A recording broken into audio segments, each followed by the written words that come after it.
I've spent quite some time in Sumeru City, but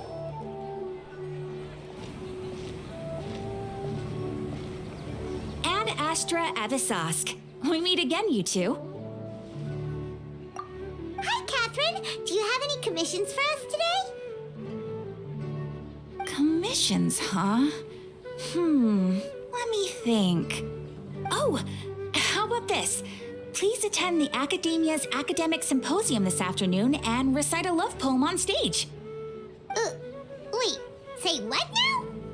And if possible, please also use your camera to capture the reaction of the audience upon finishing the poem. Huh? What kind of commission is that?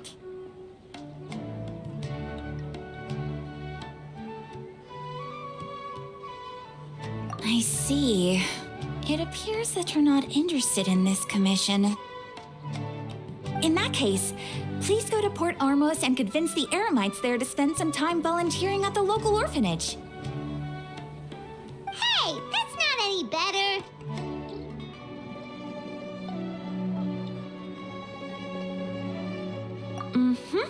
I'm sure the mercenaries will have some interesting reactions as well. Hyman's gotta ask, just who exactly has been submitting these commissions to the Adventurers Guild? Oh, the commissioner?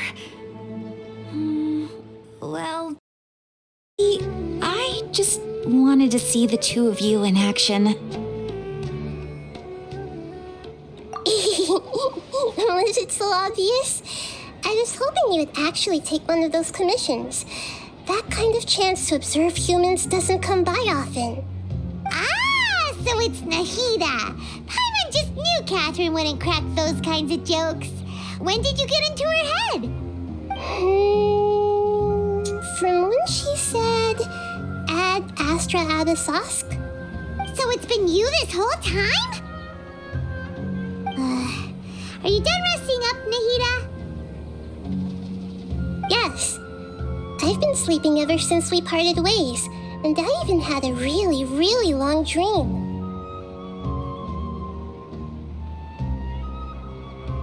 It was another dream about the Sub-Zero's festival, except it was a happy one.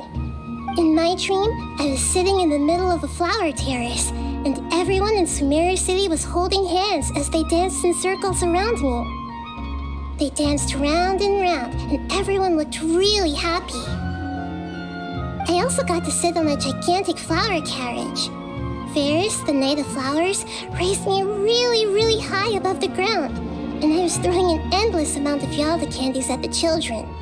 You know, Nahida, maybe your dream is how the Sub-Zero's festival really should be. It's meant to be a joyous time where everyone gets together to celebrate your birthday. Huh? Wasn't I describing a really happy dream? Why are you both looking at me like that?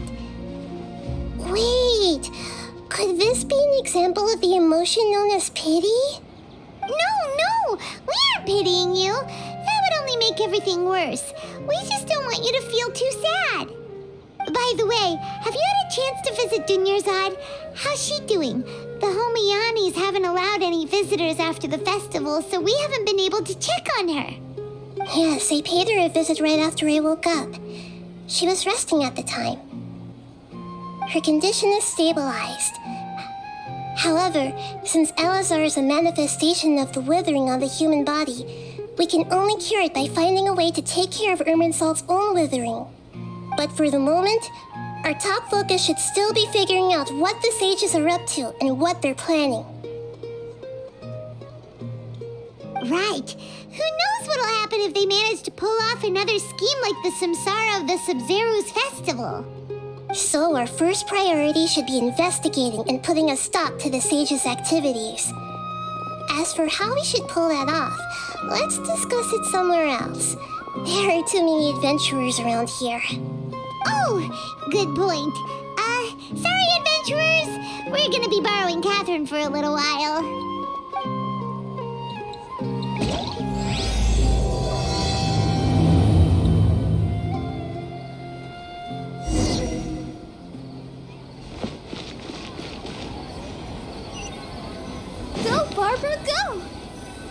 let's continue our chat here. Okay, so do you have any ideas on how we can investigate the sages, Nahida? Actually, I've already done a little bit of work on that. But for now, I want to hear your thoughts.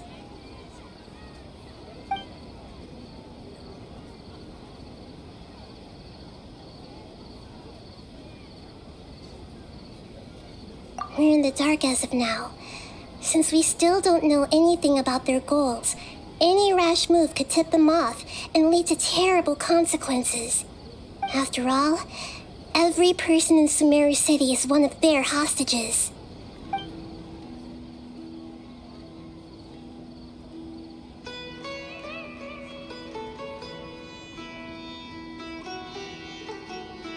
No way, that's too risky. You mean it'd be too easy to get caught? No, it's not that. We shouldn't involve innocent students in this. A single mistake could completely ruin their lives. Doing that would be ignoring the safety of my people for my own selfish goals. How is that any different from what the sages are doing? That's a good point. Spoken like the god of Sumeru. I've already tried that, but all the key members of the Academia, even the core 30 guards, intentionally avoid wearing their Akasha terminals. It seems that from the very beginning, they've been guarding against info leaks from the Akasha. Of course, it could also be because they're wary of me. Have you already caught the sage's attention? I'm guessing not yet, but distrusting me would make perfect sense if they've ever paid attention to the urban legends about me. In any case, I probably can't take over their minds directly. Are we really out of ideas? Nahida, you're super smart, so you already have something in mind, right? Don't keep us in suspense. Spill the beans already. According to a popular theory from the Vahumana Darshan of the Academia, rejecting impractical motions at the beginning of a planning session will give more weight to the actual proposal. Okay, but aren't you the god of wisdom? You don't have to use that kind of gimmick to make us take your ideas seriously. Well, I've been thinking that if I can't directly possess the leaders, and if I can't get ordinary people involved, then I should find someone who's already involved, but hasn't decided to side with the sages. You're saying we should recruit a spy? That does sound like it could work. Oh, before coming back, we met someone named Alhaitham. He seems like he acts alone, and he likes doing stuff behind the Academia's back. They probably aren't in cahoots. Actually, I already have someone in mind. Do you still remember that female scholar named Sataria? Sataria. Paimon remembers now. Isn't she the one who's always trailing behind the Grand Sage of the Academia? We ran into her basically every time the Sub-Zero's festival repeated itself. You could even say we're old enemies by now.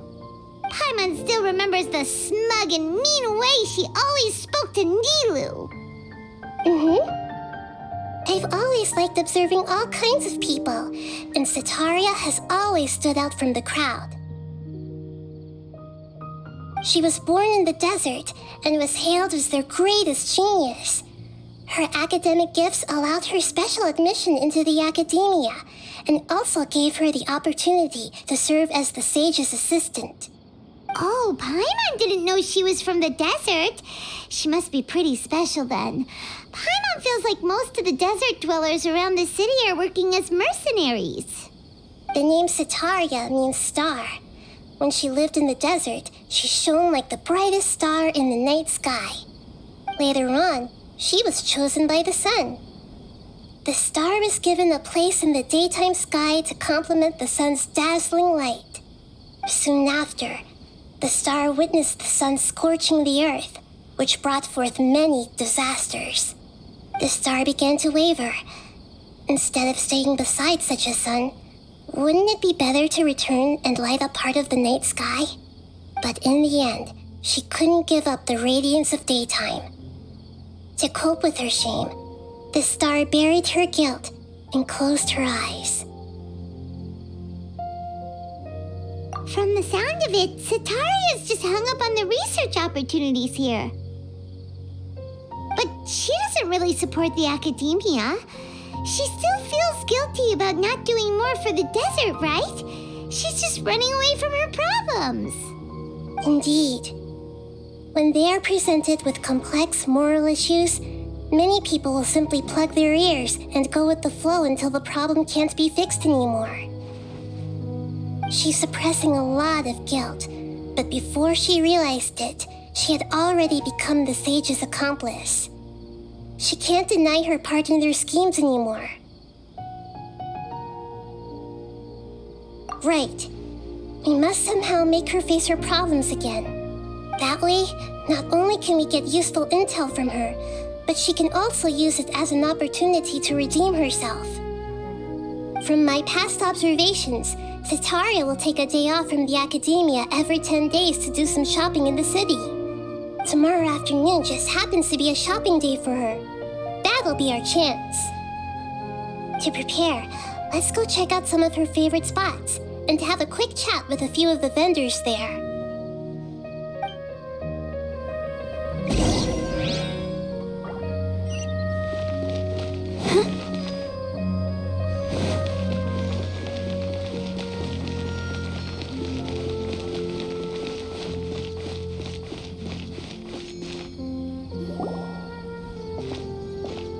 This should be Sataria's favorite fortune-telling spot. So should we ask the fortune teller about Sataria? No, I already have enough information on Sataria. The most important thing now is for you to pay attention to the vendor's talking style and key characteristics. Talking style and key characteristics? My poor lost lambs, have you become troubled over your fates? The divine voice of wisdom often echoes between mine ears. If thou be blessed today by the gods, I may be able to show you the way. Huh? Really? Nahida, you've been whispering things to her? Shh! My friend here has some doubts regarding her future. Can we get a fortune reading for her? Of course, of course. In that case...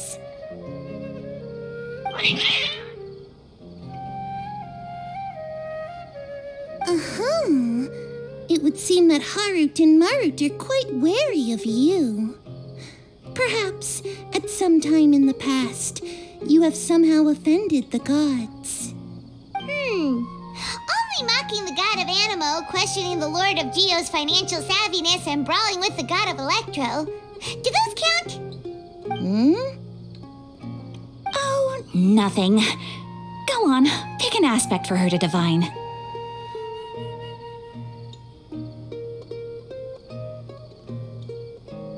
Love prospects? No problem at all.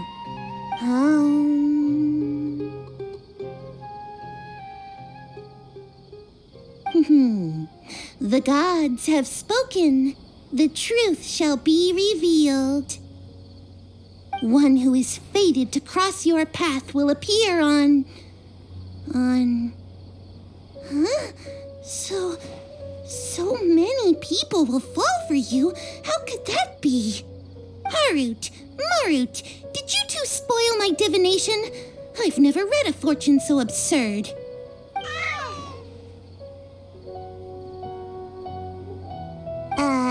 Actually, Paimon thinks this is probably the most accurate fortune-telling you've ever done. I admit that the orientation of today's celestial matrix is suboptimal. As such, there will be no charge. Is that so? Well, that can't be helped. If you were to bring some food offerings for Harut and Marut on your next visit, perhaps they could help you reverse the wheels of fate.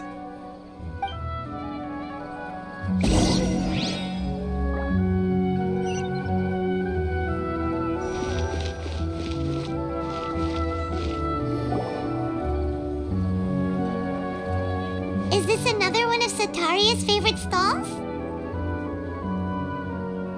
Yep, it belongs to a king. His father helped Sataria a lot when she first moved to Sumeru City, so she still comes by whenever she has time. When I start talking with him, listen carefully to the details of our conversation. Ah, dear customers, would you like to look at some pottery? We caught wind of your great craftsmanship, so we specifically came to take a look. Oh, I recognize you. Aren't you Miss Catherine from the Adventurers Guild? Sounds like I'm in for some big business.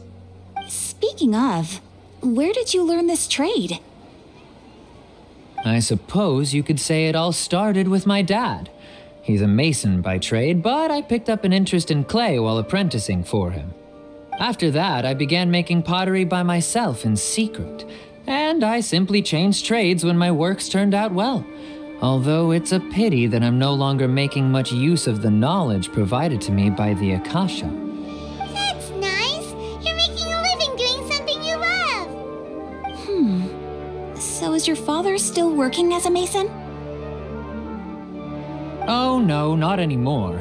A few years back, he fell from a roof and broke his leg. Since he had already saved enough Mora over all these years, he's just enjoying the retired life in Port Ormos nowadays. I see. We wish him peace and happiness in his retirement. I'll have someone in charge of logistics at the guild come by another day for some goods. We'll leave you to it. Take care now. No problem. Rest easy, all our goods are sure to meet your every need.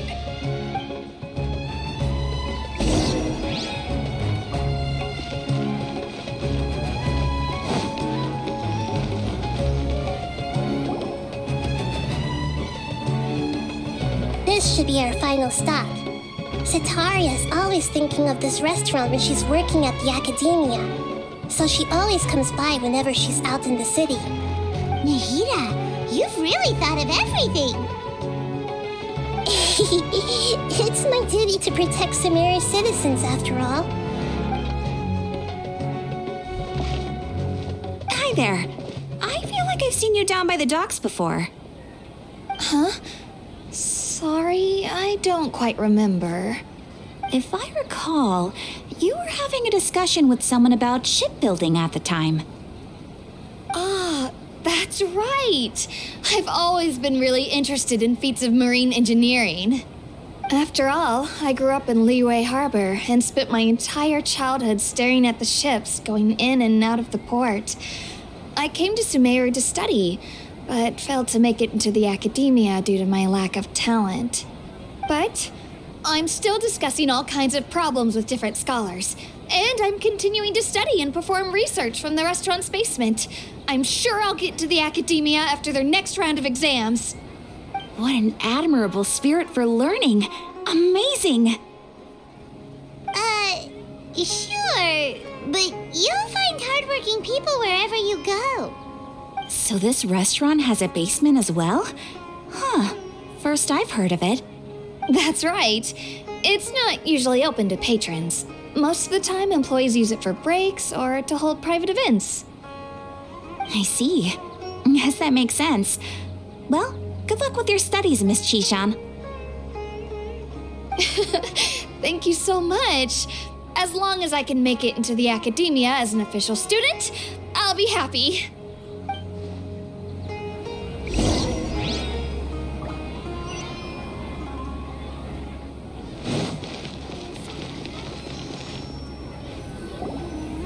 So, was that everybody? 3 familiar faces should be enough for Sataria. What's the point of all the information we've collected? Nahida, you still haven't told us how you're planning to make Sataria face her problems. Sataria is already used to avoiding her problems, so we must find a way to break through her usual sensibilities. I remember that you mentioned that the Eremites in Port Ormos are all making a fuss about the upcoming resurrection of the Scarlet King. Although it's all just a boatload of nonsense, the fate of her homeland may turn out to be Sataria's soft spot. Oh, Paimon gets it now. You want to take advantage of the guilt Sataria feels about her homeland. Although she knows she should return home to help the people of the desert, all she's done is conspire with the sages. So how do we set that up? Well, the Scarlet King is long gone, and Sitaria is also too smart to fall for any simple tricks. If we simply engaged her under the guise of the Scarlet King's believers, she would definitely be wary of us, and we may not get anywhere. But if we were to borrow some of her close acquaintances to talk with her, her reaction would probably be very different. So you mean you're going to possess those people we just talked to? Yep. Possess them through the Akasha. Imply that they've already converted to the faith of the Scarlet King, and then convey our made-up will of the Scarlet King. As long as everything goes smoothly, we'll get through to Sataria for sure. She'll never guess that we had anything to do with it.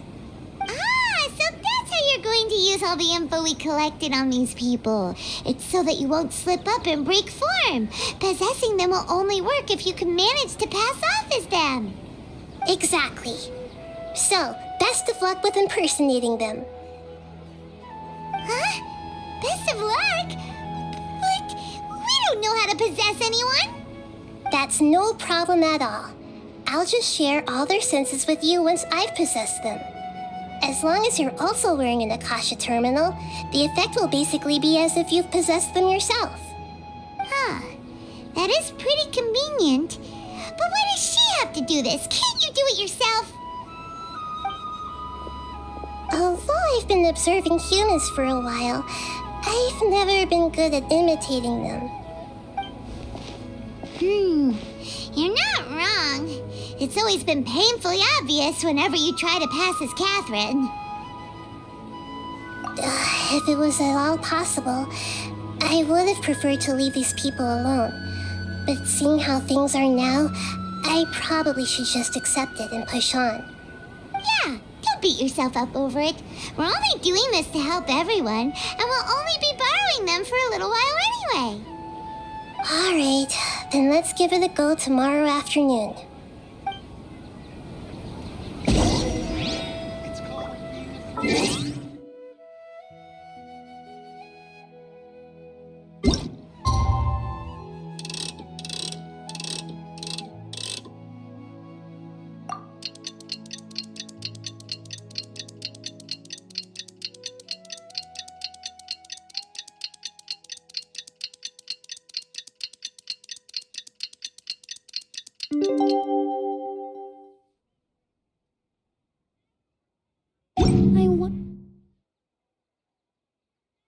When I'll be as tall as my big sister.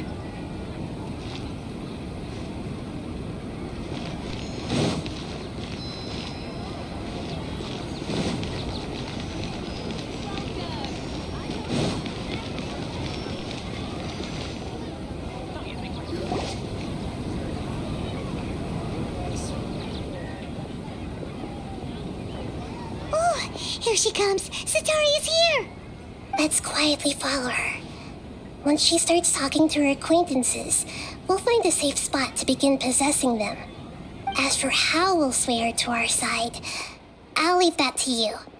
I trust you'll know what to say. Paimon's starting to feel kind of nervous. Okay, let's go. Looks like they've already started talking. Let's find a hiding spot and get started.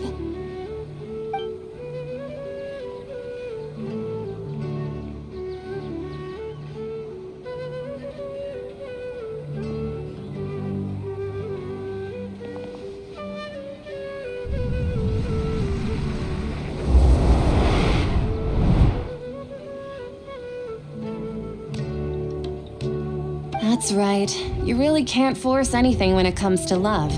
And besides, everyone around me has a very different background and outlook. Are you still listening to me, Nabia? Oh, of course I'm listening. You were talking about troubles with your love life, right? I heard everything you said. Okay then. You just seemed a little distracted for a moment there.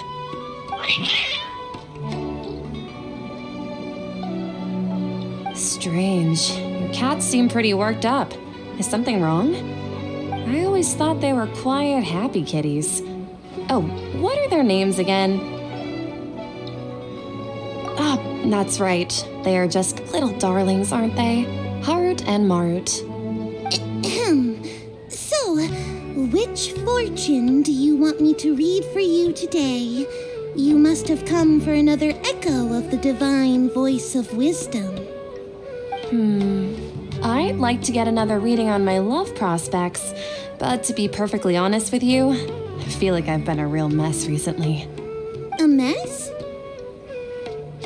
Well, could you do a reading on how long it'll take me to finish my current project at work? I really just want to get it over with. I hear you. No problem at all. The gods will reveal the truth.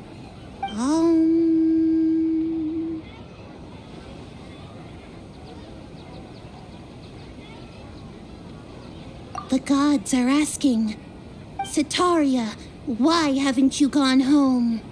Why haven't I gone home? Do the gods really know everything I've been thinking about? Setaria, why don't you just go home? It's a demand now instead of a question. The gods seem to be truly upset. I'm sorry. I know I failed the gods. Please pass on my most sincere apologies and ask for their divine forgiveness. And if I may ask, Nabia, is there a specific god who's speaking to you right now?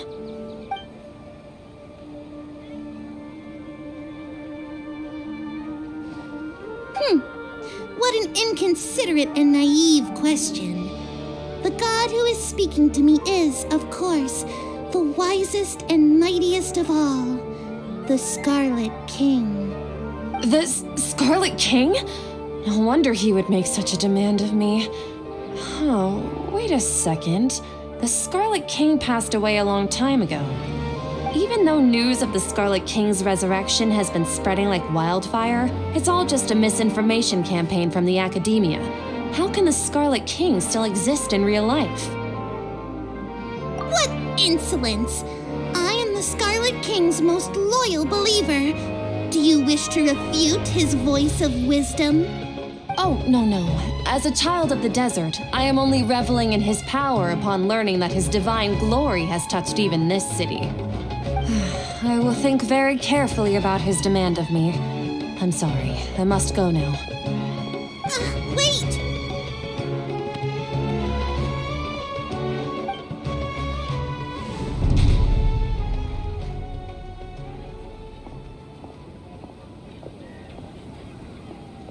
Whoa, she just ran off in a hurry.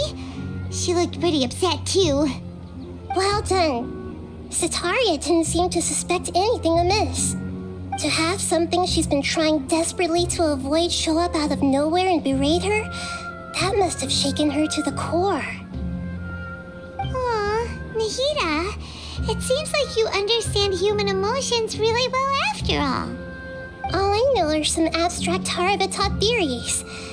In any case, my time with you has shown a lot of them to be utterly useless. I'm still trying to make sense of everything. Anyway, enough of that. Let's hurry and catch up to Setaria. He's out of Keems now, right on cue. Let's get ready to possess him right away.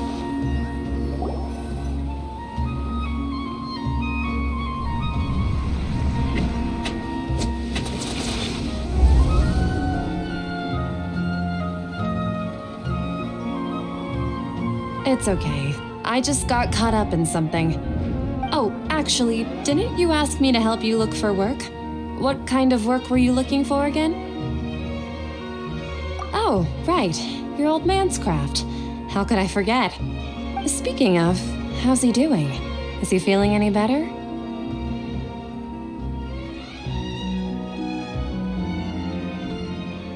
Oh, that's good to hear. I have been thinking a lot about him.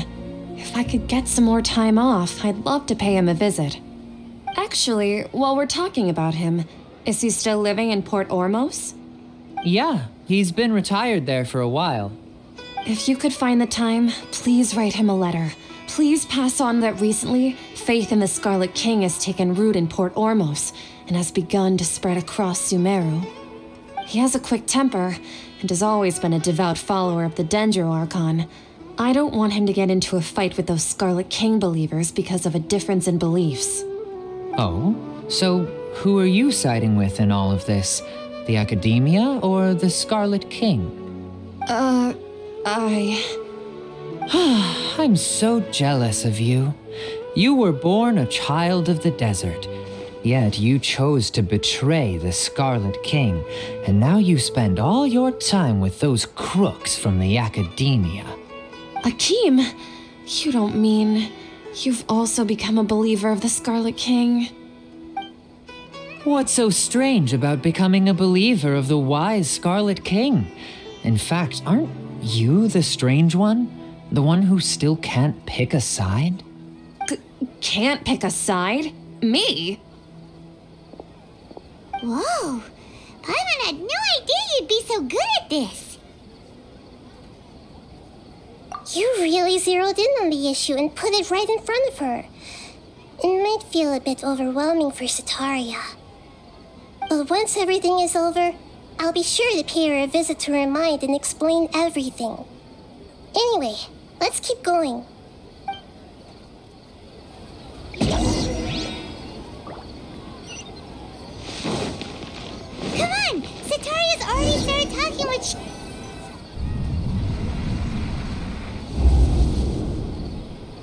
So, Shishan, have you noticed anything weird in the city lately?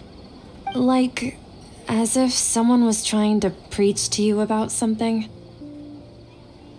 Oh, right. Speaking of strange things, I celebrated the Sub-Zerus festival so many times that I lost count. That was really weird. Wait, how could you be aware of that? That should be impossible. Nothing in the report indicated anything like that. Are you still failing to realize that the Academia's lowly tricks could never deceive all of Sumeru's citizens? Shishan, don't tell me that you've converted to the Scarlet King as well.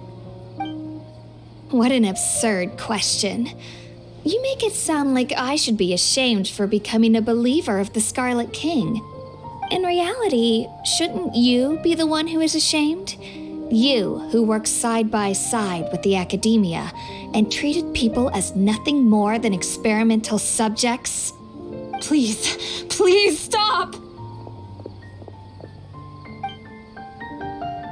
Even now, Sataria's still trying to run from her problems. She can no longer justify everything to herself. Hey, she's trying to talk to the guards! What should we do? This is the most important part of all. Quick, get ready. Mercenary, you're a member of the Corps of 30, correct? Please help me pass a message to the Matcha right away. The situation in the city is getting out of control. Please, try to remain calm, miss. Tell me what's happening in the city. Heretics are infiltrating the city, and they've already converted many residents to their side. Heretics? What kind of heresy are you talking about? The Scarlet King! Many people I know have suddenly started believing in him, but he's long dead. It's impossible. Miss Sataria, nothing is impossible. You know my name? The Scarlet King is immortal, and all who defy him will one day pay the price. You must face the truth, Sataria. You tread a treacherous path, and the longer you ignore it, the tighter the Academia's grasp on you will become, and the deeper you will be ensnared. Child of the Scarlet King, never forget that the desert that belongs to you lies elsewhere. What's so strange about becoming a believer of the wise Scarlet King? In fact, aren't you the strange one? The one who still can't pick a side? What an absurd question. You make it sound like I should be ashamed for becoming a believer of the Scarlet King. Sataria, why haven't you gone home?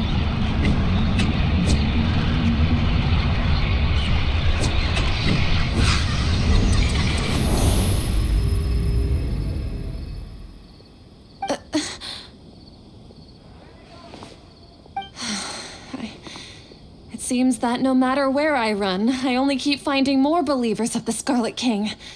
I have to say, this is a familiar feeling. I've also been running from my guilt this whole time. Guilt over my part in the Sage's plans, and from ignoring the letters from the children of my homeland. But no matter how much I may try to ignore or get rid of it, my guilt always comes back. You won't necessarily lose your research opportunities by facing the truth. Besides, did you really want to conduct your research while carrying such heavy feelings of guilt? How do you know me so well? Are you truly just a believer of the Scarlet King? Or are you the god himself? That's not important. The important thing is to pass judgment on the academia and its sages, and to correct their mistakes. If you could provide some assistance in this matter, perhaps it could serve as a form of atonement. I've actually never believed in the gods, but I've always believed in serendipity. Your appearance must be a fated opportunity for me to get out of this wretched situation. Please tell me, what can I do for you? How much do you know about the sage's current activities? I was just one of the designers for the masked dream harvest scheme, which is what happened around the Sumeru's festival. But I know very little about the full scope of the overall project. I'd assume that only staff with the highest clearance would have access to those confidential documents. I've just been working to meet the Grand Sage's specified requirements. However, there's something that's been really bothering me. I heard that a scholar who was previously expelled has returned to the city, and even the sages are still quite wary of him. To fight against the academia, we will need to figure out the nature and the purpose of their work. Is there a way for us to get access to the confidential documents you mentioned? It should be possible if we're willing to take some risks. After all, I'm an assistant to the Grand Sage, and I've been working on many tasks outside of the project. One thing, though, I won't be able to transfer the documents to you through the Akasha once I get my hands on them. The sages have always closely monitored all activities within the Akasha. Let me see. Let's use the most primitive method. Send someone to pick up the documents tomorrow evening at the Academia entrance. The Academia entrance. Wouldn't that be too conspicuous? Don't worry about that. I assure you, this won't be a trap. I'm only suggesting this location because it'll draw more scrutiny for me to leave the Academia again. It'll be safest for me to distract the guards long enough to hand you the documents. All right, I trust you. So, if I were to successfully complete this task, would it mean I've atoned for my wrongdoings?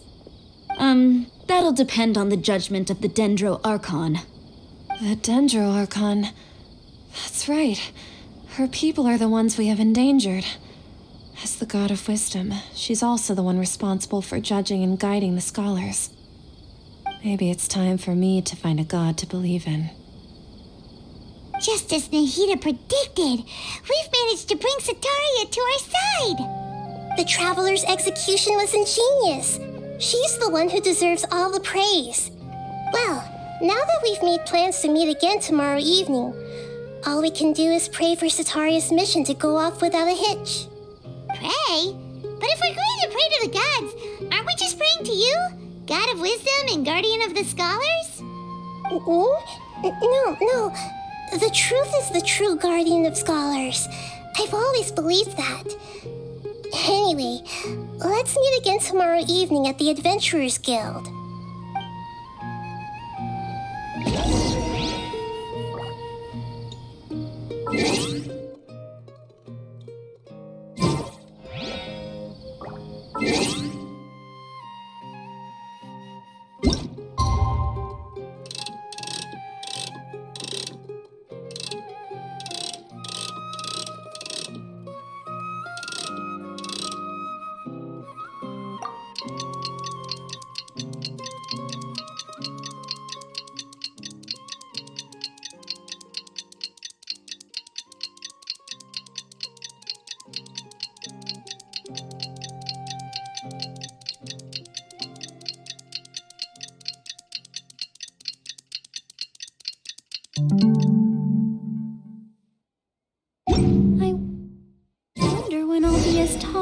big sister.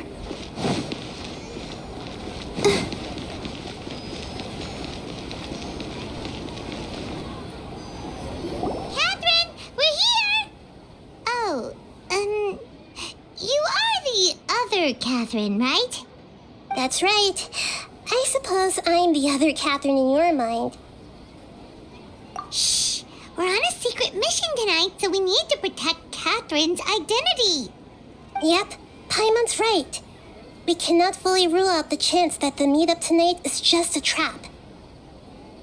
If something were to happen, my existence may be the only trump card we'll be able to play. After all, the academia should still be unable to confirm the existence of my consciousness in the outside world. Yep, exactly. Just what Paimon was thinking. Anyway, enough about that. Let's just make sure to be on our guard. Off? What do you feel is off? It's the middle of the night. Of course it's quiet. You're not getting paranoid, are you? No, I think she's right. It really is a lot quieter than usual. If you look around, there seems to be fewer people on the streets. I'm not sure if this is the case for the entire city, though. Huh. Maybe it's just a coincidence. Maybe Sataria figured out a way to not only distract the guards, but also to get everyone to go to sleep early, just so we can exchange the documents in peace. I also can't quite figure out why things feel a little off. But now that we're here, let's go ahead and meet her as we planned. Well, regardless, as long as you're here with us, Paimon feels a little safer.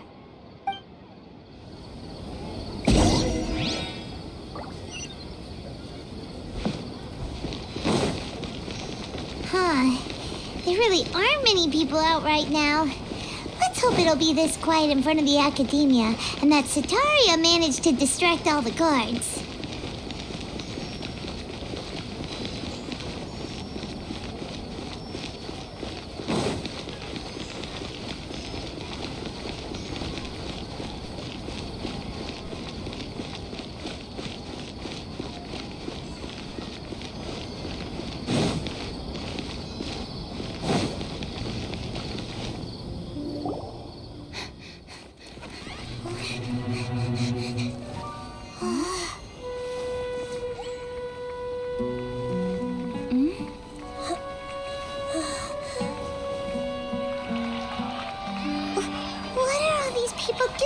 At this hour of the night.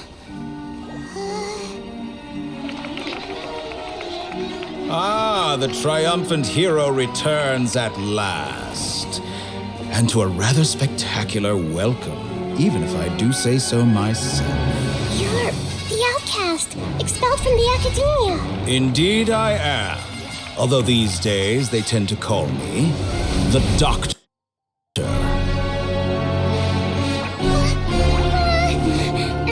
If you're looking for your researcher friend, she has already been taken into confinement.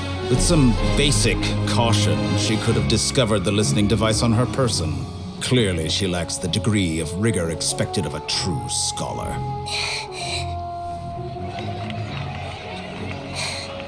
The people of Sumeru City. What have you done to them? I simply made some minor adjustments to their Akasha terminals. Now they can deposit information directly into the subconscious. As you can see, all these lovely people now believe this traveler is a hero who has just saved the world. My experiment is a success. And now it seems they can no longer hold back their sheer adoration. No, what should we do? These are all just regular people. Leave now. You need to get out of here. But that guy's a Fatui Harbinger. We can't just leave you here. Nor can I abandon the people of Sumeru.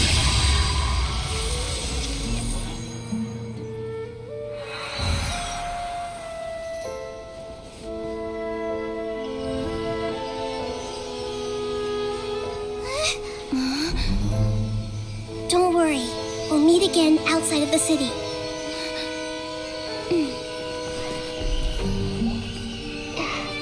I see. You appear to have overridden their mental faculties with your own consciousness.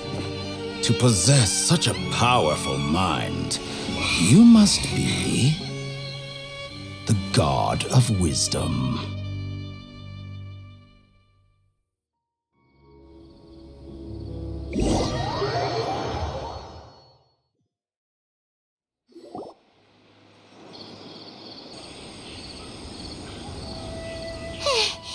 This should be far enough.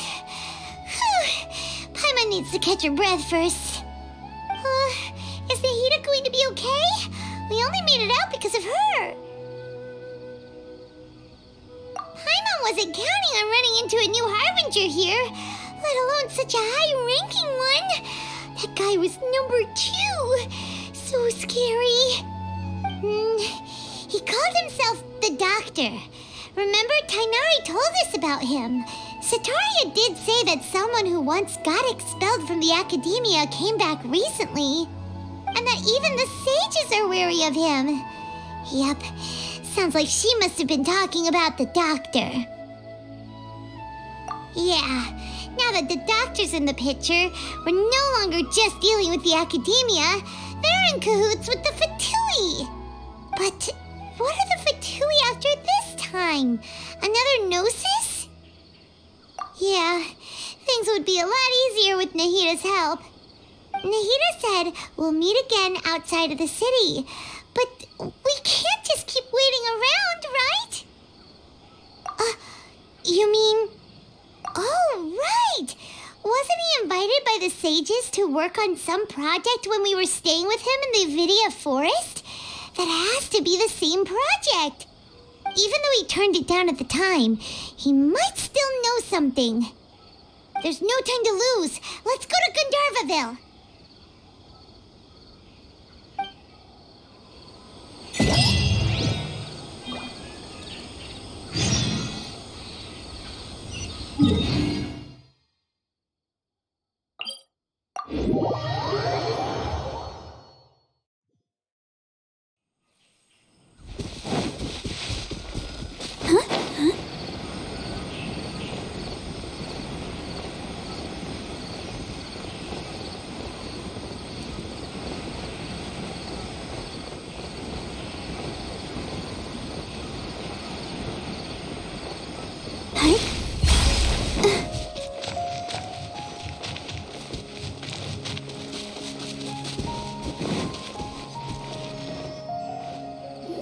Hold it right there. A blonde-haired traveler and a floating fairy. We've got you, all right. Take a look around.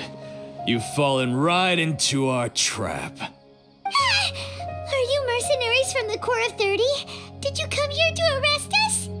Corps of 30?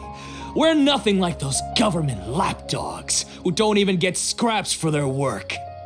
We are an elite brigade that commands the highest commission rate in all of Sumeru.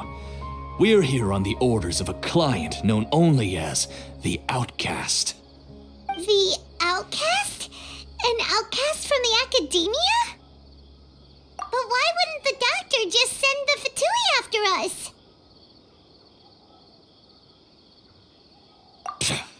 Still wasting time on idle chit-chat. We'll shut you up soon enough. Get them! You're up, traveler! Following order. New punching game. Hold the line! Billowing surge! Yeah! That's close enough. New punching. Animal hypostasis emulation! Stand clear! It isn't over yet! Here comes reinforcements!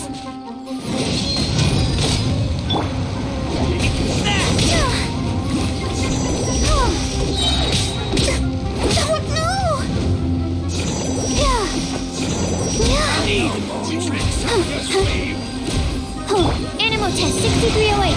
Stand clear. Allow me. You want it? That pretty rough. Is that what elite mercenaries are like? Yeah, looks like we'll have to keep our guards up. But this doctor guy seems like a pretty tough opponent. He knew exactly where to set up an ambush. Did he predict that we would try to find Tainari? Going up against smart people is tough. Anyway, let's keep going.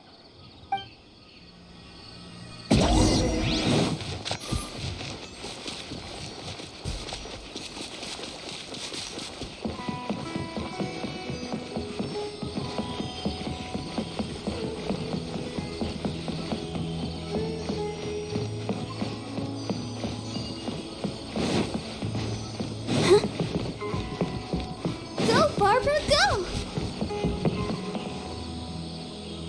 Oh, it's the Traveler and Paimon.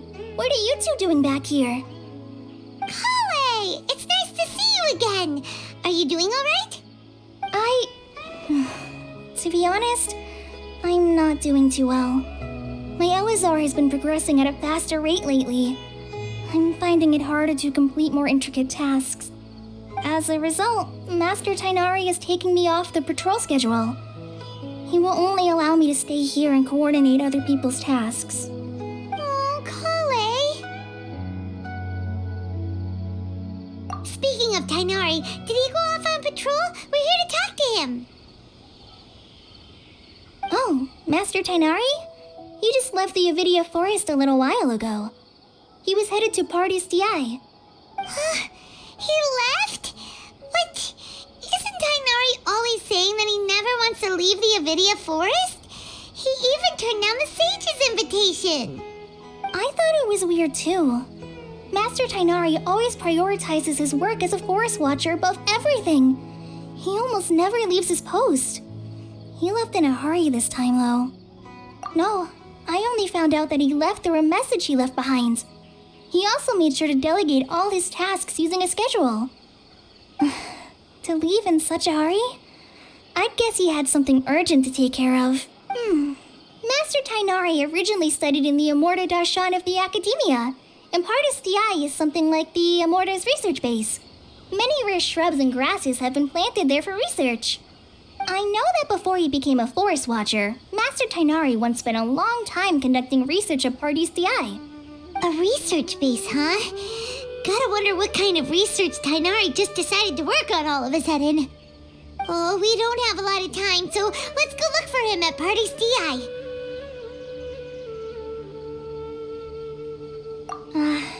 Don't worry, I'm fine. I'm used to living with Elazar by now. If you run into Master Tainari, please send him my regards. Got it. Will do. See you later, Kale.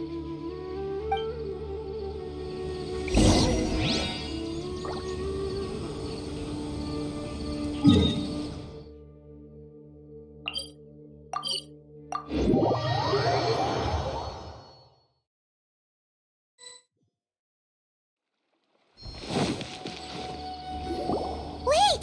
Look who it is! Thank goodness you're okay. We were so worried about you. Hey, this was supposed to be a touching reunion, but you're ruining the moment.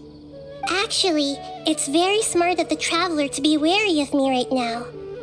After all, the Doctor has shown that his technology can apparently even control human minds. Plus, it's not like you could have known what happened after we split up and I was facing the Doctor by myself. Even a pool of stagnant water after a torrential storm can occasionally pass as a patch of sky. Paimon feels like only the real Nahida could come up with such an obscure analogy. Huh? But I wasn't trying to win your trust or anything. All I wanted was to clarify my point. Well, we understand that point now. Please, Nahida, tell us more about what happened. Are those poor people all right? When you left, I was still in the middle of restoring everyone's minds. Thankfully, when the Doctor mentioned depositing information into the subconscious, he didn't mean engraving information into their minds. Instead, he did something closer to creating hallucinations. that was still within my power to fix. Luckily, I managed to finish my restorations and mind jump away from him just as he was about to capture me. Whew. What a relief. The doctor sure pulled out some hidden cards, but good thing we had Nahida with us. I wouldn't be relieved just yet. I gave away my true identity when I restored everyone's minds, which means we've lost another one of our trump cards. Also, the doctor is already an expert at modifying Akasha terminals. Maybe it's only a matter of time until he captures my consciousness inside the Akasha. Would that mean you'd no longer be able to jump between minds? Then how do we stop him? He's still at the academia, so it's possible he already started messing with the Akasha. Ugh, it feels like he's toying with us. What a nasty piece of work. Plus, the doctor's combat ability alone is apparently enough to make him worthy of being number 2 of the Fatui. We shouldn't give up hope just yet. Let's try to find another way to attack this problem.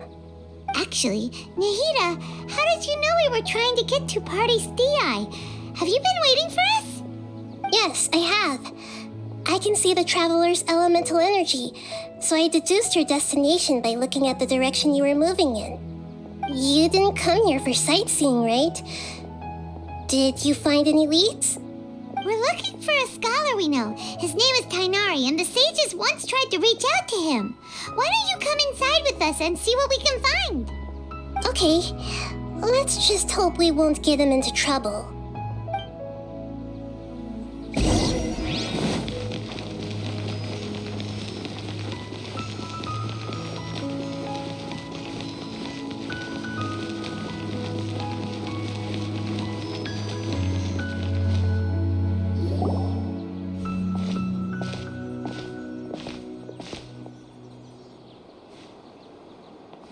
Traveler?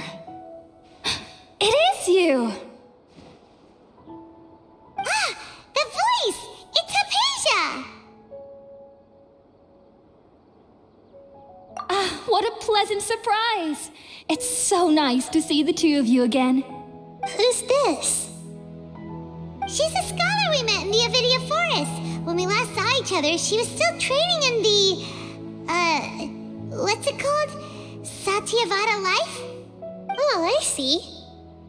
That's right, we're old friends. You've come at just the right time. Ever since I've come here, hardly anyone has even talked to me.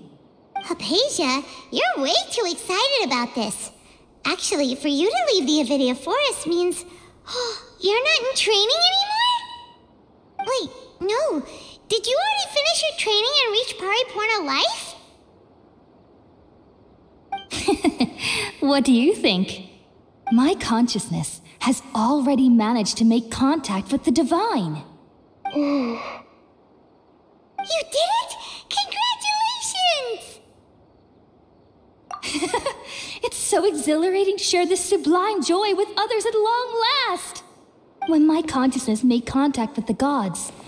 What a supreme and unparalleled experience that was. That sounds incredible! Oh, all right. Actually, please wait. I haven't forgotten my promise to you. Remember? I promised to help you understand what you saw from Irminsul once I gained deeper insights. My current self has not only gained true insight, but I can even help you establish a direct connection to the consciousness of the divine. You can do that? I've never heard of anything like that, but if you want to give it a try, I'll do my best to protect your consciousness during the process. Hold on. I brought some spirit borneal with me. This is still a crucial part of the ceremony. We're using that incense again? All right now. Hold my hand. I'll help you establish a pathway to connect your consciousness. Okay. Ready?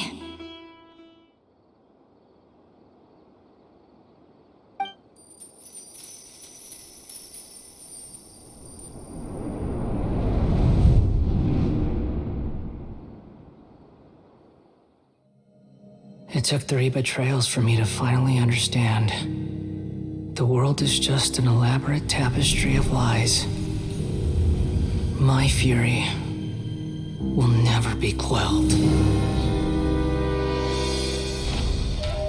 The first to betray me was a god, my creator, my mother. Valuing strength above all, she saw no worth in me and I was discarded. The second was a human, my family, my friend. Consumed by fear, he saw me as an abomination. The third was one exactly like me, a hope for the future, a fledgling barely out of the nest. Powerless before his mortality, he broke his promise to me. Humans, they can't be trusted, and the gods fill me with pure loathing. So I said good riddance. I denounced the world and laughed in its face. My chest will never again be defiled by worldly filth. I will scrub away every last trace of human emotion. Then it will be empty, a blank slate, and ready to receive a supreme gnosis, brimming with pure divinity.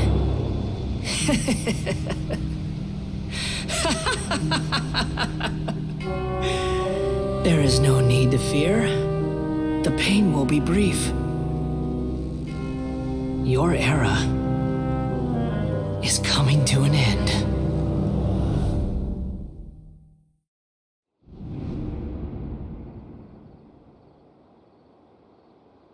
What was that? Did we actually just see the Baladier's memories? Everything matches what we know about him. But how is he connected to the divine consciousness that Hypatia was talking about? You saw it, right? You felt it, right? Such a majestic god! Such a noble will! Such sublime emotion! Alas, shame. If only that which beats within my chest wasn't a filthy mortal heart. Oh, great and merciful God, please grant me forgiveness and salvation. Do you understand now? I'm afraid this is no periporno life, but rather... Ah! You! Why are you so mean to me? Why is everyone hiding from me? I found divine wisdom. Shouldn't I receive praise and honor? Haven't I uncovered that light in the darkness? Hypatia? That's how I always thought everything should be. Wait. Have I already lost my mind?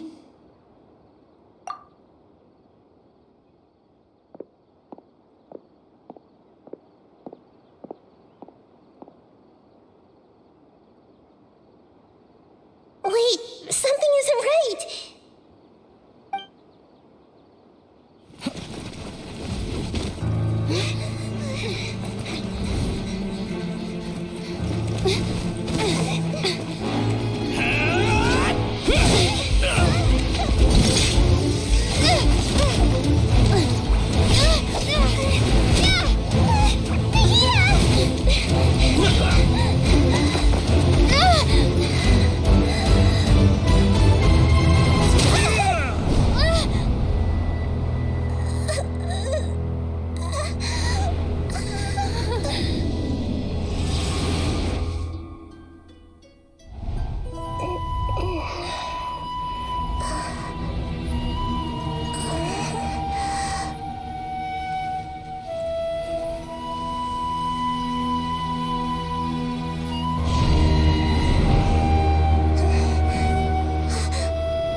We finally lost him!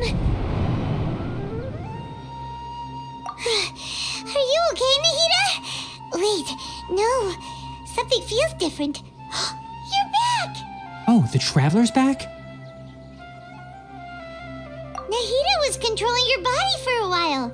It seemed like she jumped over to you as an emergency measure right before the Catherine puppet was destroyed. After that, Tainari heard the commotion and came over. He helped us defeat the mercenaries and then he ran with us all the way here. What? You swapped places? You mean your consciousness also went into Nahida's body? Wait, then where is Nahida's consciousness? Where is she now? I never imagined that an individual's consciousness could be transferred around like this. Had I not seen it with my own eyes, I would have never believed it. I don't think this can be achieved with current human technology. Also, while we were running, the consciousness in your body told me to pass on a message. She said, "The doctor has found a way to trap my consciousness, so I can't journey with you anymore. But even in a moonless night, a shower of starlight can still drown out illusions and lies." Oh no! Nahida's trapped in the sanctuary of Surasthana for good this time. Was that message all she left for us? It's pretty vague. Oh, that makes sense. Since the doctor captured her, she won't be able to say anything without him knowing. She's being extra careful. Even in a moonless night, a shower of starlight can still drown out illusions and lies. Huh. Paimon knows the moon illusions and lies are from that alchemical divination at the Sub-Zeru's festival. Didn't Nahida use a starlight analogy before? It had something to do with Sataria. Oh, that makes a lot of sense. Huh. Do you think Nahida was telling us to go find help in the desert? But she isn't with us anymore. Think we'll be okay? Paimon, you said Sanctuary of Surasthana. Does this mean that this Nahida you're talking about, the consciousness who is occupying the traveler's body, is the Dendro Archon? Your guess is correct, but the situation's a bit complicated, so it's really hard for us to explain right now. That's all right. A scholar's curiosity doesn't need to be appeased right away. As for the complicated nature of the situation, safe to say I have witnessed that for myself. I've spent some time with you, and it looks like the Dendro Archon's also on your side, so I trust you. Thank you, Tainari. Oh, actually, we came here to ask you a question. What do you know about the project that the sages have been working on? Ah, that. While I was indeed invited to join that project, the sages were always secretive about its scope and goals, so I eventually declined. All I know is that that project has something to do with the restoration of Irminsul. Huh? Did you see something when you were in Nahida's body? What? Do you have any evidence?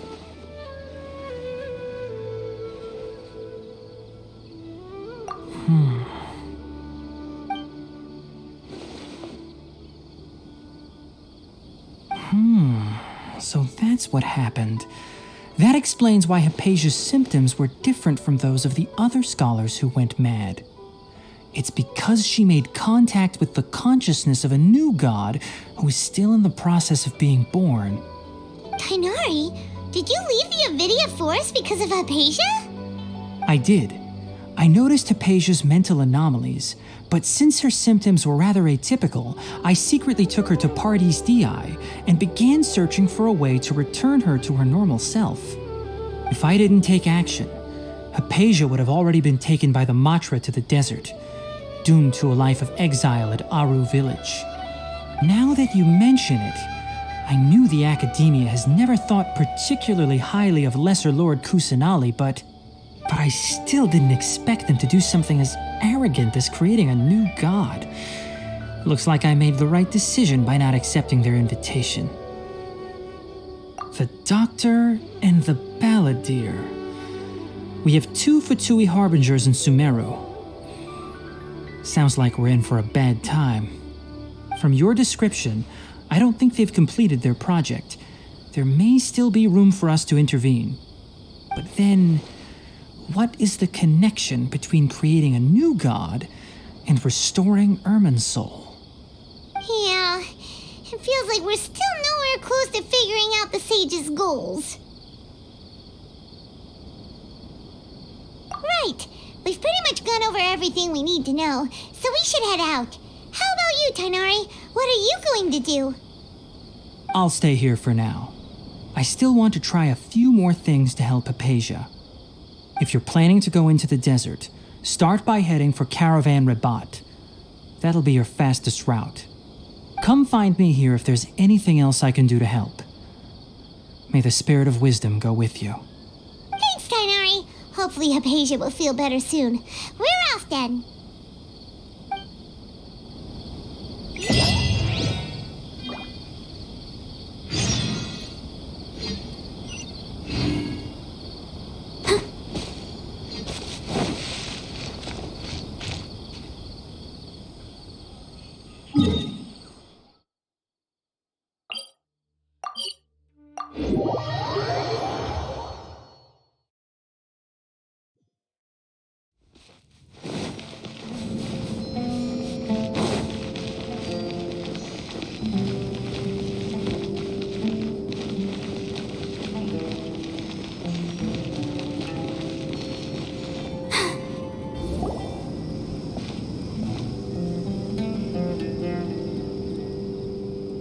We finally made it to Caravan Rebat.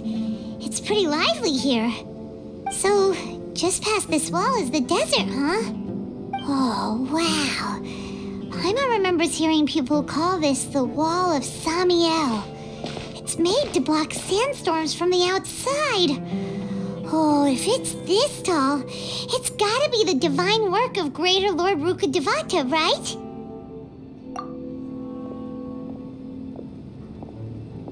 Enough gawking.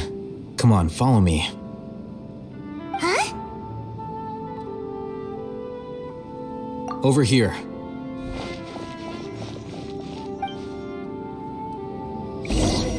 Oh, Hatham went that way! Let's hurry up and follow him. Wonder what he's up to. Huh?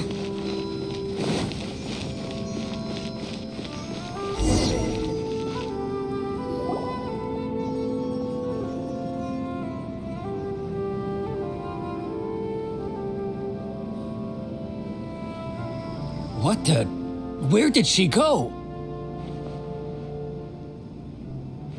How did we lose them? They were just here a second ago. More Eremite mercenaries? Who are they working for this time? Anyway, Traveler, it seems like we were being followed again. You were too careless. You should have noticed those hopeless amateurs trailing you a long time ago. There's no need to thank me. I've never cared to keep track of personal favors. All I did was correct a mistake I happened to come across.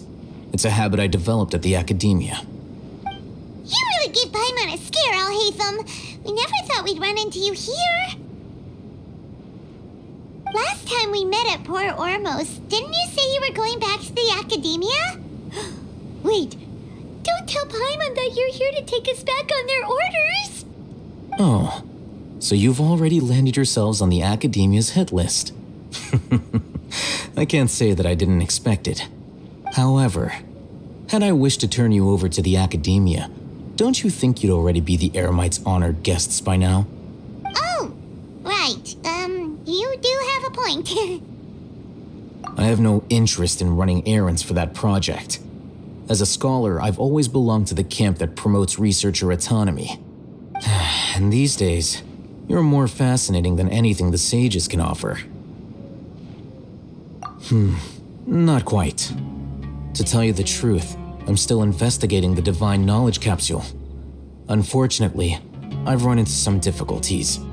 Everyone says the capsule originated in the desert and was eventually moved to Port Ormos.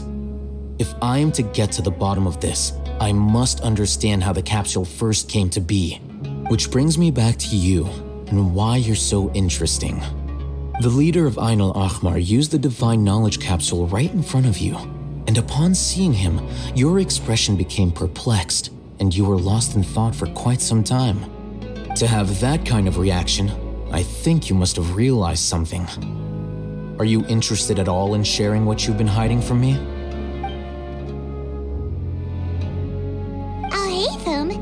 You really have a ridiculous eye for detail.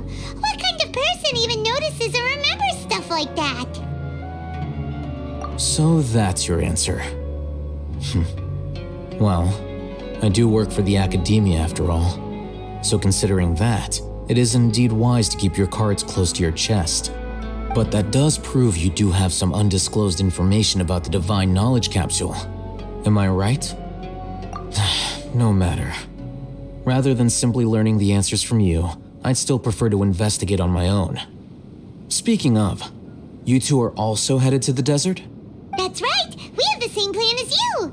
But we don't really have any concrete goals at the moment. Then I'd suggest starting with Aru Village.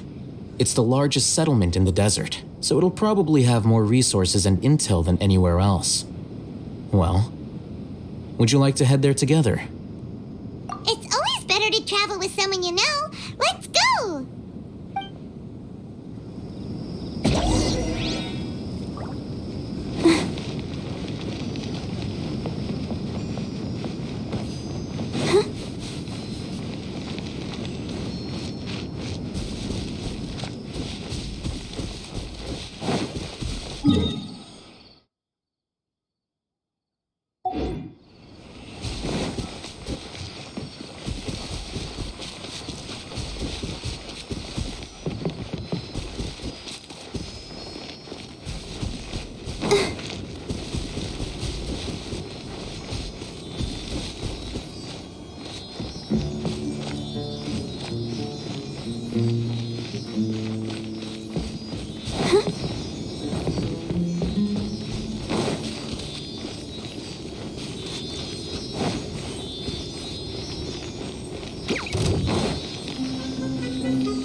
Let's dance. Go, Barbara, go! Animal test 6308. Stand clear.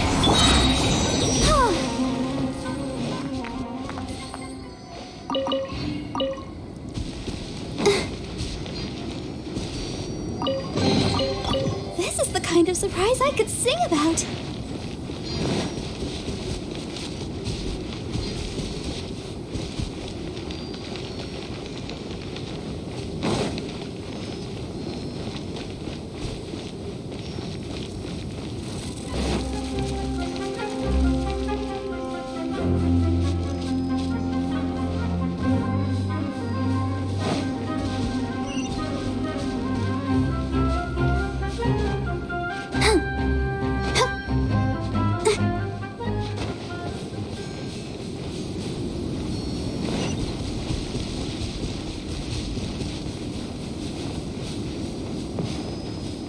Barbara, go!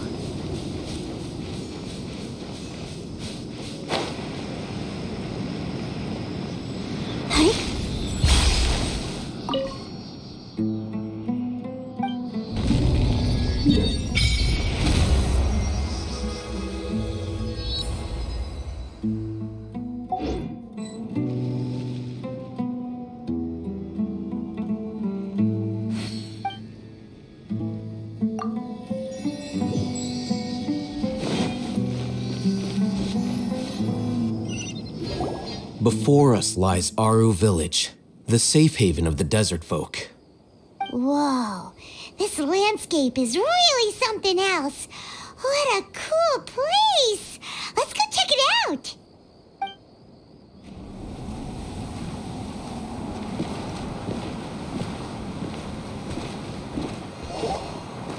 Wow!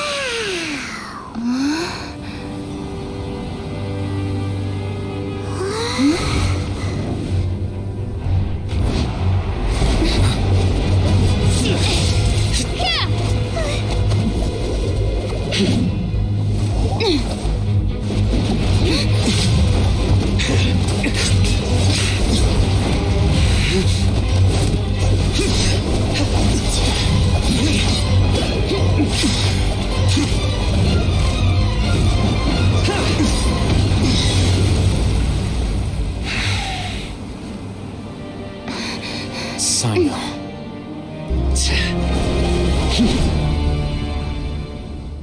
Unless my memory fails me, we have barely spoken 2 words to each other before now at the Academia. Would you care to enlighten me as to when and how I invited the General Mahamatra's wrath? Hatham, do not think you can escape my judgment just because you managed to escape my attack. Judgment? So that's how you'd characterize your actions here, is it? Or would elimination perhaps be a more accurate description? Had I used my full strength, not even this traveler would have been able to stop me. Though styled like an assassination, I sought only to ensure that my target would be unable to flee or resist. Standard practice for the Matra, as well you know. Seemed to me more like your own personal touch. Who is that, Al-Haytham? Did you call him General Mahamatra? Yes. General Mahamatra Sino, head of all the Matra at the Academia. He's a formidable hunter, and the ultimate nightmare for any who have committed academic crimes. You seem to have placed a lot of trust in Al-Haytham, to the point of blocking an attack for him. If I were you, I'd never choose to side with him. I wouldn't believe a single word that comes out of his mouth. I have been pursuing this scribe for a long time. I urge you, stand back and do not seek to defend him any longer. Otherwise, there will be consequences. Has Al-Haytham done something wrong? Paimon doesn't think he's as bad as you've made him out to be. I won't waste my breath explaining things. Al-Haytham, I saw it during our fight. Take it out. The divine knowledge capsule you're hiding on your person. Unless you want me to retrieve it for myself. Very perceptive of you. Nothing escapes a Matra's senses. Wait, the divine knowledge capsule? Didn't it fall into the Matra's hands in Port Ormos? No wonder you speak with such confidence, Sino. But I must admit, I'm very curious. What does this capsule mean to you? And why, as General Mahamatra of the Academia, are you all alone in the desert? As far as I'm aware, the other Matra have been speculating about your disappearance. Have you been given a mission that's, let's say, morally dubious? If I was the real target of your mission, what was stopping you from simply using your authority and resources to judge me within the walls of the Academia? I should have known you'd be difficult to deal with. You two? Ugh! What you would do, Traveler? Paimon feels like we can't trust either of them. Ahem. Well, look at you two, acting all tough and self-righteous over there. Wait, Dia?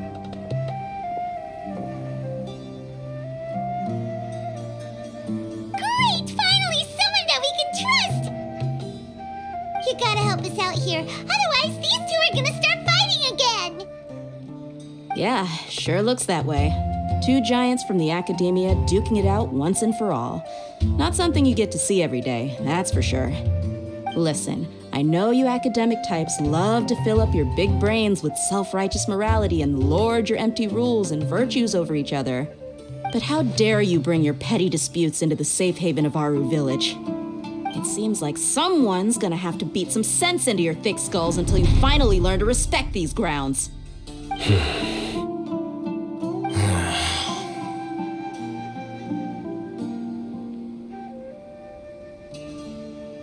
Hey, did either of you hear a word I just said?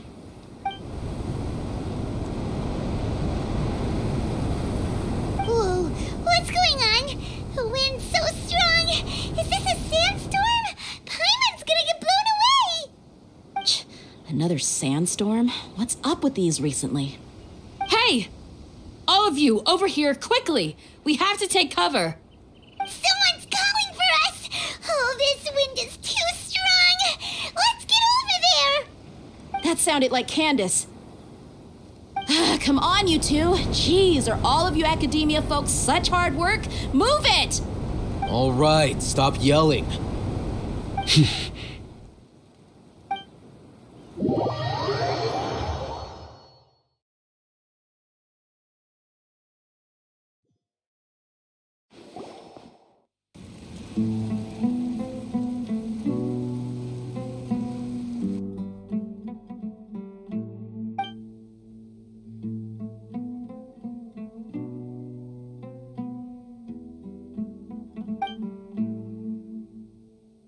Well, this is pretty awkward.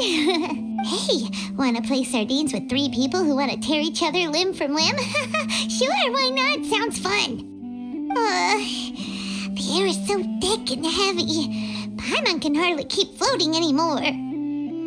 My sincere apologies, everyone. This is the home of our village chief. I will have to ask you to make do with this small room until the sandstorm dies down. Please, let me introduce myself. I am Candace, protector of Aru Village. Our savior has come at last! Nice to meet you, Candace. The name's Paimon.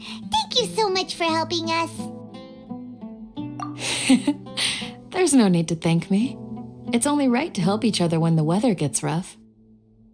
Wow, she's so gentle and caring, like a nice older sister.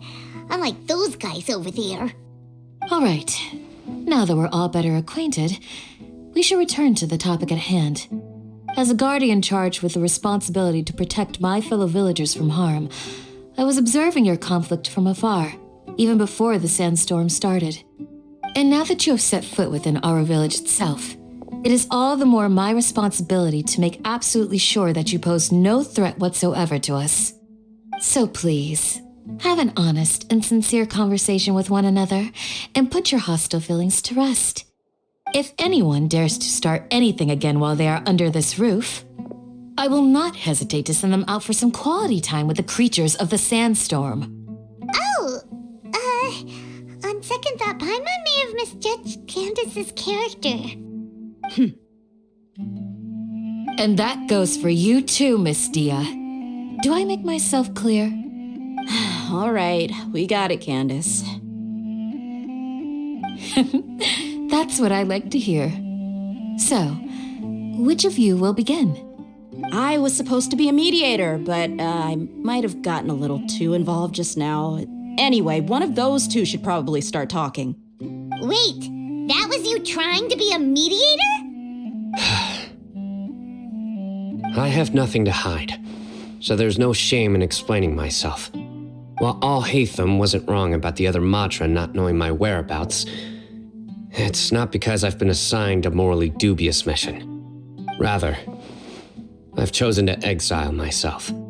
Huh? Exile yourself? A little while ago, I discovered that there was data missing in the Academia's project planning and development files. What little they did report clearly did not match the project's actual progress. As General Mahamatra, I had the responsibility and authority to request an audit. However, to my surprise, the person responsible for the erroneous data was none other than Grand Sage Azar himself. I tried to investigate the issue myself before submitting a formal audit request, but I soon found that all leads and potential pieces of incriminating evidence were carefully concealed from me.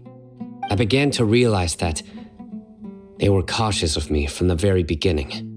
Unsurprisingly, the Grand Sage rejected my audit request as soon as the submission reached his desk. He even said to me, "The power of the General Mahamatra is granted by the sages.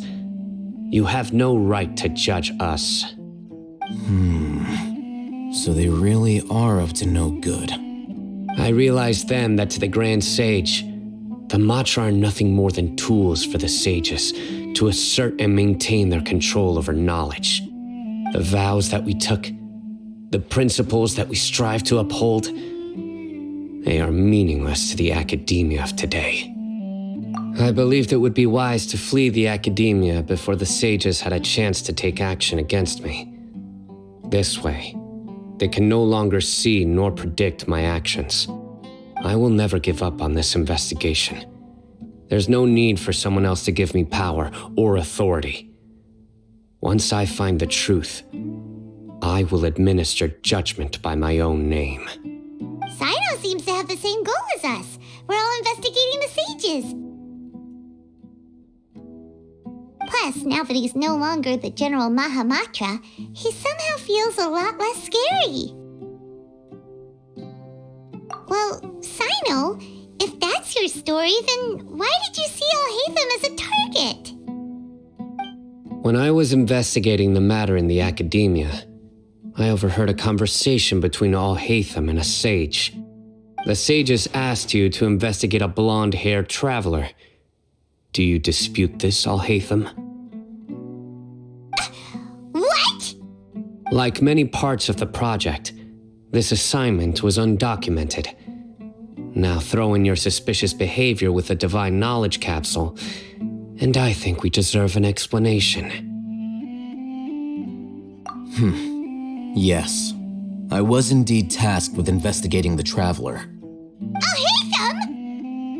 After all, the promised reward was so great that hardly any scholar could have refused.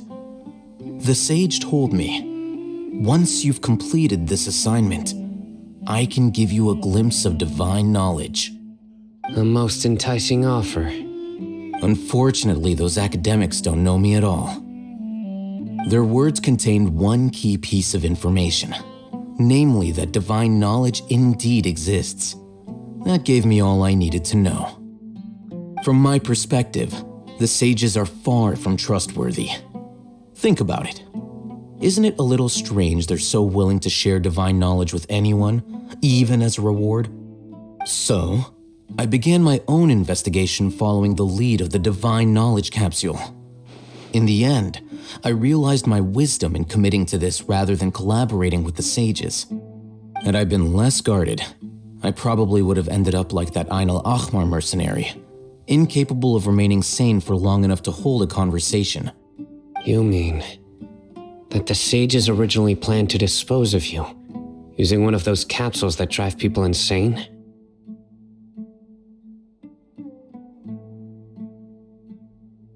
I'd already given up on the assignment by then. I only told the academia I was waiting in Port Ormos for you to appear so they wouldn't suspect anything. So it came as quite a surprise when I encountered my erstwhile target while investigating the Divine Knowledge Capsule. Criminals do love to talk about coincidences. Even though I ran into the Traveler by chance, I had no intention of providing assistance to the academia. Also, you should remember, you were the ones who decided to follow me and strike up a conversation after I left that tavern. That's true. Alhaitham helped us out at Caravan Rebat as well. Maybe he's telling the truth. I'm willing to apologize if that's worth anything to you. I took the Divine Knowledge Capsule behind your back because I judged its existence to be a significant risk. I felt that it would be best for no one to interact with it before it had been properly studied. After all, curiosity often proves to be the most dangerous thing in this land. You should be well aware, Scribe Alhaitham, that curiosity can also lead you to danger and suspicion. Answer me this. Did the sages share any information about their project with you? Have I not made myself clear? You and I are both distrusted by the academia. Do you really think they would tell me anything? Fine. Although you haven't completely proven your innocence, I won't regard you as an enemy, for now. As you wish. Good. I'm glad to see you two clearing up your misunderstandings. And now you, Dia. I believe it's your turn. Oh, sorry. Whatever the boys were talking about must have been so boring that I spaced out. My situation is pretty straightforward. My employer, Dunyarzad of the Homayani family, is friends with the traveler and is currently recovering from her illness at home. I had nothing going on, so I decided to return to Aru village for a visit. I was actually looking forward to a pretty exciting time getting back together with everyone here. But then I saw these two random guys in the middle of a pointless argument. It ticked me off, and things went downhill from there. Is that all? Well, I will admit that definitely sounds like your style. In that case, welcome back, dear. That's more like it. I missed you all so much, Candace.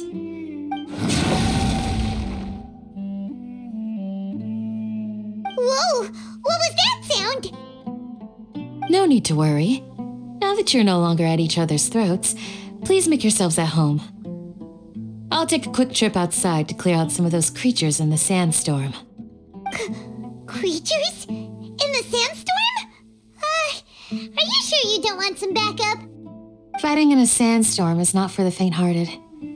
Anyone without extensive training in these conditions is at a disadvantage. You needn't worry. Yeah, just leave him to Candace. Don't worry, she's as tough as they come.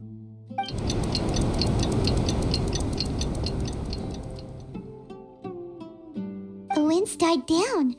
That means the sandstorm's over, right? Candace still isn't back yet, though. Is she alright? Maybe we should go out and check on her. When you put it that way, even I'm starting to feel a little worried. All right, let's go. We've been here long enough, and the boys are as chatty as the floor.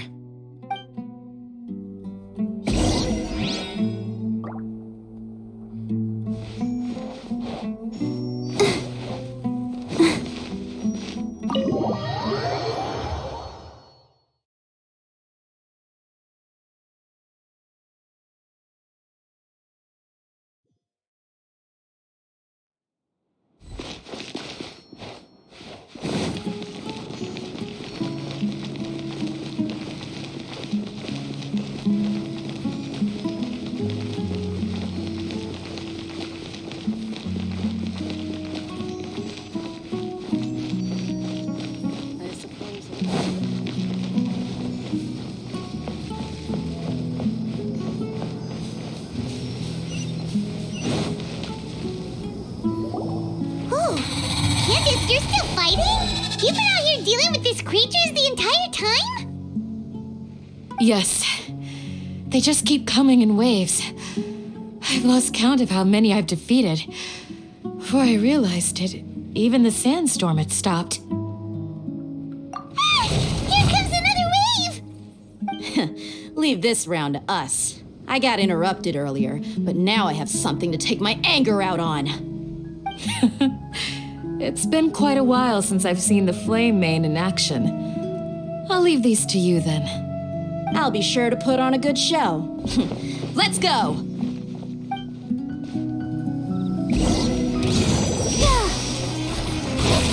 Absorption test. Animal test 6308. Swirl. Mark. Rescue. Rebuild. Torrent. Bring refuge.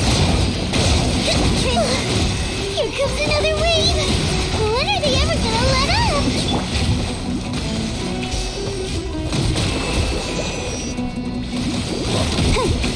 Ready, steady, go! Stand clear. I'm going in!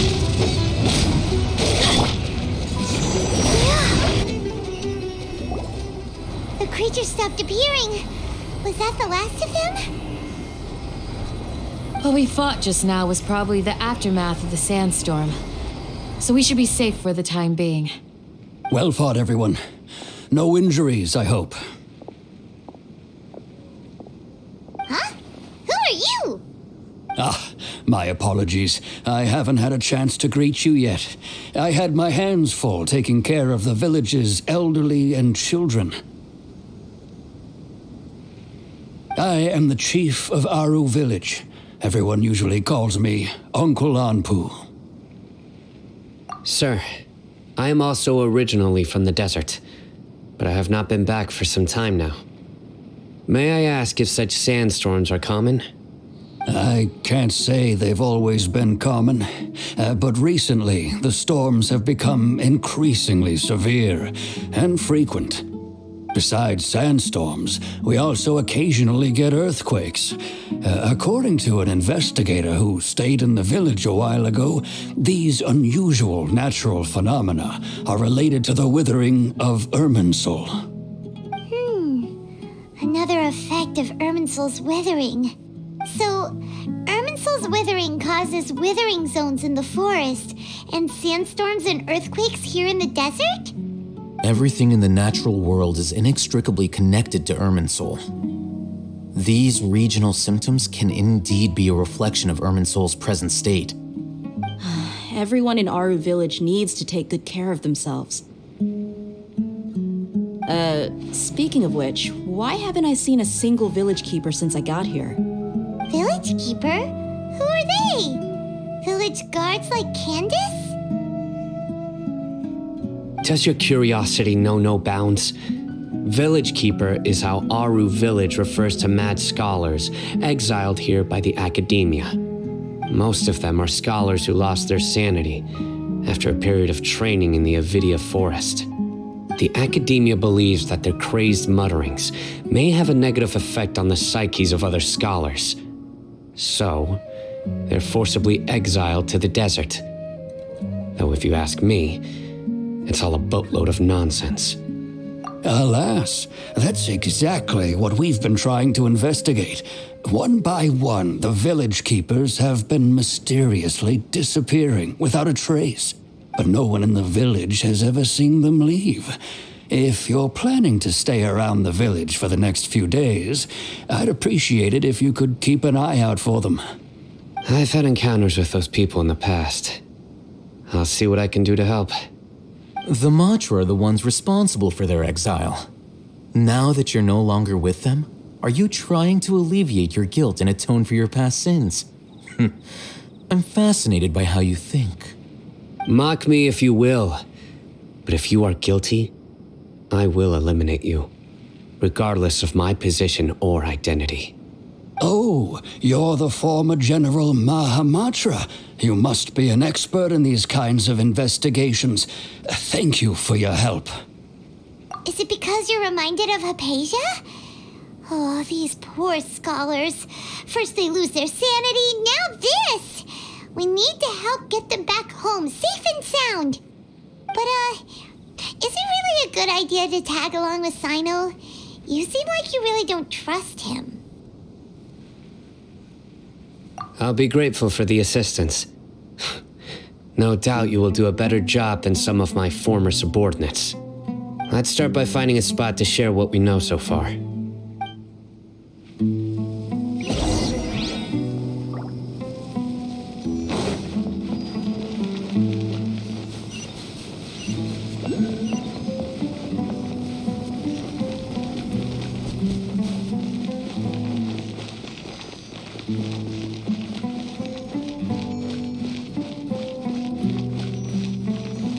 Go, Barbara, go!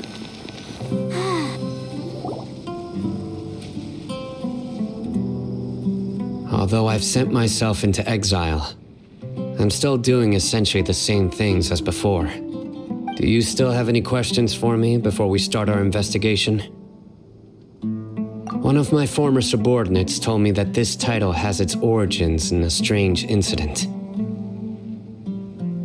The academia has long exiled mad scholars to Aru Village. A mysterious phenomenon exists here. When mad scholars first arrive, they are as incoherent and deranged as before.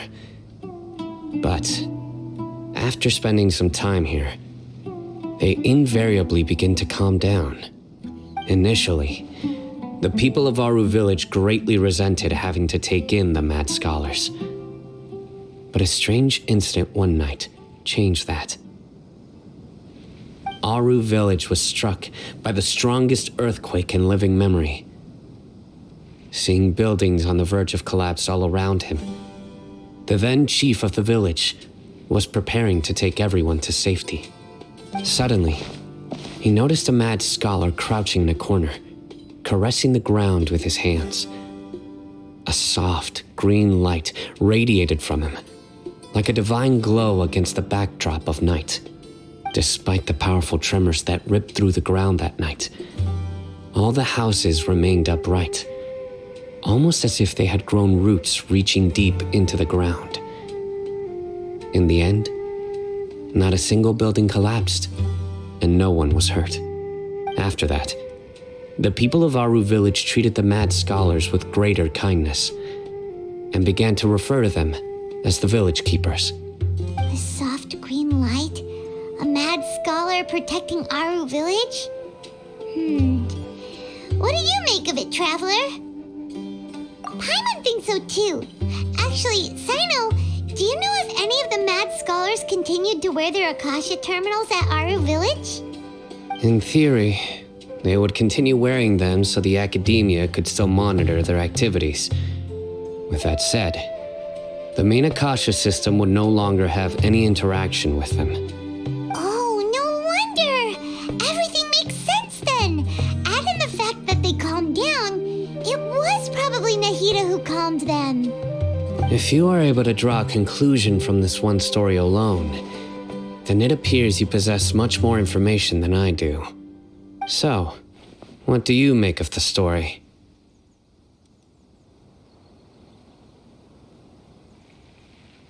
Really? Lesser Lord Kusanali. What? You don't believe us? Lesser Lord Kusanali was definitely using the Akasha to give her power to the mad scholars!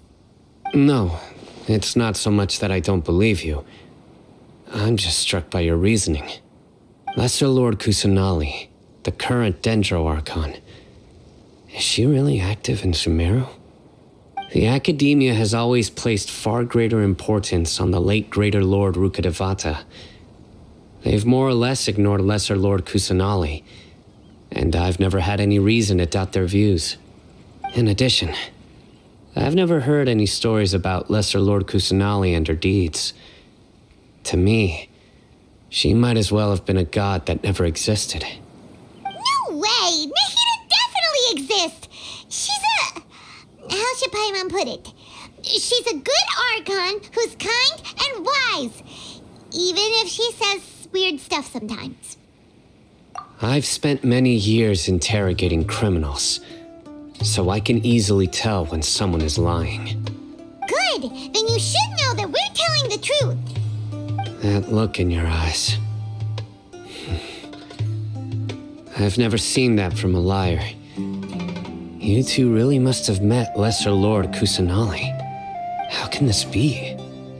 To think, our Archon has been amongst us this entire time. All right, now it's our turn to put our skills to good use for this investigation. But easier said than done, especially since we don't have any leads. Maybe we can start by knocking on some doors. Excuse me, are you here to help me find my grandpa? Huh? Who are you? By the sounds of it, a resident of this village. My name is Isak. You'll help me find my grandpa, right? Is your grandpa a mad scholar? Hey, don't say that. Grandpa is just Grandpa. Why do you have to call him that? It's not like he's a bad person or anything. The person you're referring to is not a local, yet you are. Why do you call him Grandpa? Grandpa is just Grandpa. He's my family. I heard everything you said to the village chief. Please, you gotta take me with you. I want to find my grandpa. I swear I'll help. I won't be a nuisance. Ah, so you're the one who was eavesdropping on us around the village chief's house. I was planning to go out and take care of whoever it was, but I had a vague feeling that they didn't harbor any ill intent. Whoa. Hatham wasn't kidding about Matra having sharp senses. Sino, he's just a kid.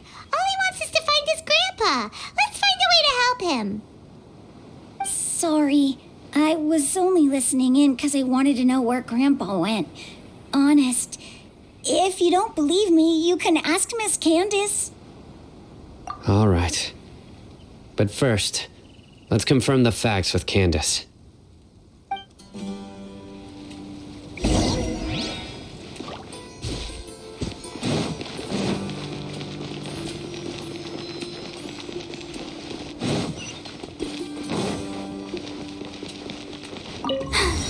I'm fine.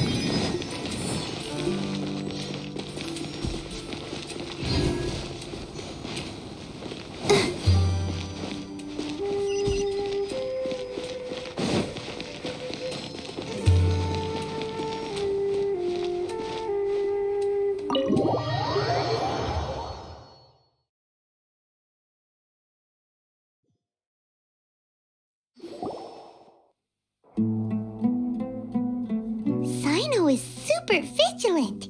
Is this what all the Matra are like? Ah, you're back already. We just wanted to confirm something with you. Do you know a boy by the name of Isak? I had a feeling he'd go looking for you. Huh? You knew this would happen? Yes.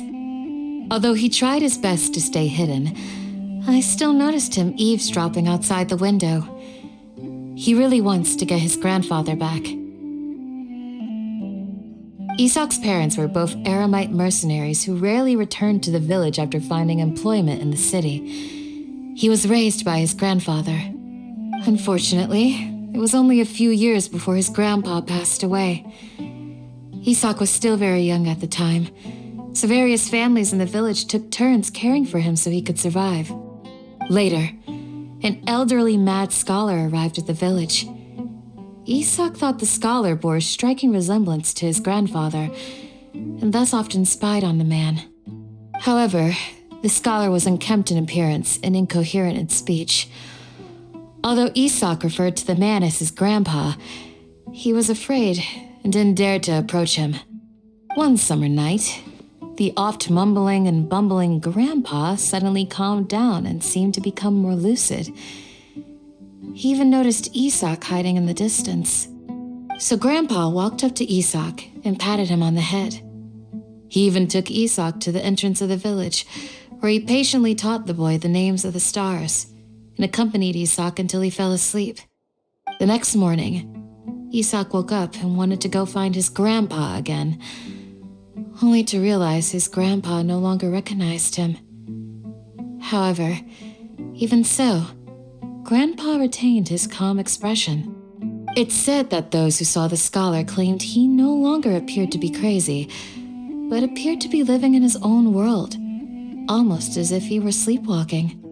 Isak was thrilled that his grandpa was able to find peace and would follow him all the time, asking him things like, "Grandpa, want me to take you somewhere fun?" Or, "Grandpa, could you tell me stories about the stars again?" All this somehow just makes Paimon feel really sad. It seems like they both deserve so much better. Perhaps. Nearly everyone who lives in the desert has some form of hardship or regret. But even so, we must still continue on with our lives. It's also my reason for fighting. I must continue to protect this land.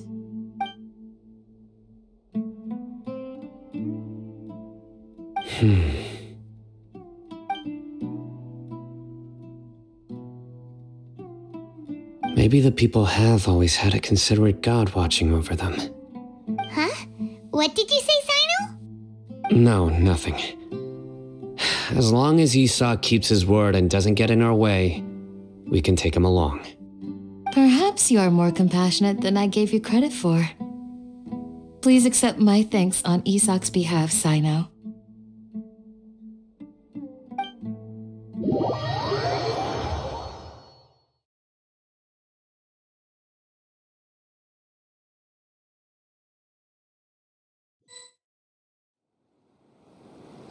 Hey, Isak! Oh, it's you guys! We've cleared everything up. Let's go find your grandpa. Really? Wow! Thank